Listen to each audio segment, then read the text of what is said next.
For week 3 of the horror watch along, I really wanted to focus on international horror films. Horror is horror. Fear is fear. You can watch something and you can automatically know the tropes of being afraid.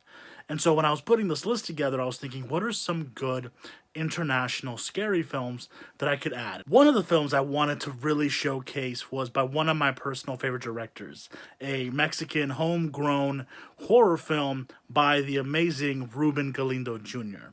Now, with Ruben Galindo Jr., I've already checked out some of his other work. You might have seen my video on Cementerio de Terror, which I really enjoy and is a good slasher film. But on top of that, for this specific watch, I wanted to focus on Grave Robbers. Ruben Galindo gives us a rock solid mix of satanic mythology and late 80s slasher. Make no mistakes, there are elements of gothic horror, religious horror, and exploitative 80s beauty, but make no mistake, this is a slasher. But again, it's top tier production. It's full of cobweb skeletons, ancient tomes that may or may not awaken the dead, and spooky graveyards. As well as mindless 80s fun. We got some dumb kids, we got some satanic rituals, and we've got this undead slasher that surprisingly has some really good kills that really stand the test of time.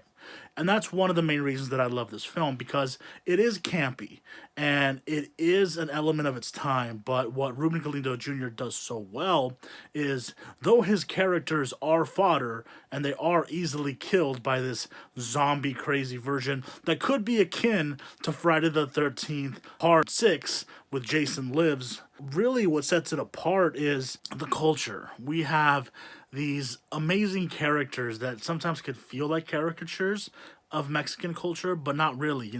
We have some campesinos that show up on horseback. We have some very tough 80s punks. We have this amazing sheriff and his people who all have these beautiful mustaches and are just shooting their revolvers and AK-47s around. It's just a product of its time, but it also feels inclusive where I feel like I see myself on the screen. And I think that's something that's very beautiful. Horror films are very inclusive, regardless of the culture. We all feel fear. We're all afraid of these scenarios of what if I do go do something and now this ancient satanic zombie Templar Knight is coming after me, trying to make sure that I give birth to the next Antichrist. So it is definitely one of those movies that you got to take with a pinch of salt. But I do think it's an international treasure. If you haven't checked out Ruben Galindo's other work, I would highly, highly recommend it. Like I said, it's not necessarily something that has to be perfect, but it's something that feels familiar. And that warmth is really what makes me love these films so much.